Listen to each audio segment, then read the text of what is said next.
त्याच्या अधिक दुसरी काही सरकारी योजनेचा ते लाभ घेत होते, तशा महिलांचा हप्ता डायरेक्टली बंद करण्यात आला आहे. 2 पैकी जास्त महिलांचे नाव रेशन कार्डवर असेल आणि तसे महिला लाभ घेत होते, तर तशा महिलांचा सुद्धा लाभ बंद झालेला आहे. पुरुष मंडळी होते ते सुद्धा नाव बदली करून लाभ घेतले होते लाडक्या बहिणींचे, त्यांची सुद्धा तपासणी करून त्यांचे लाभ बंद केलेले आहे. परत तपासणी करण्यात चालू होणार आहे आणि त्या तपासणीच्या माध्यमातून खूप सारे अशी नावे समोर येतील.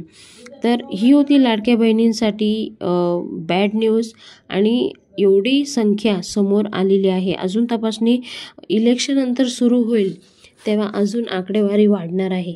आता जुलै महिन्याचा हप्ता आजपासून वाटप प्रक्रिया सुरू होणार आहे. ज्या महिलांना जून महिन्याचा हप्ता मिळालेला नाही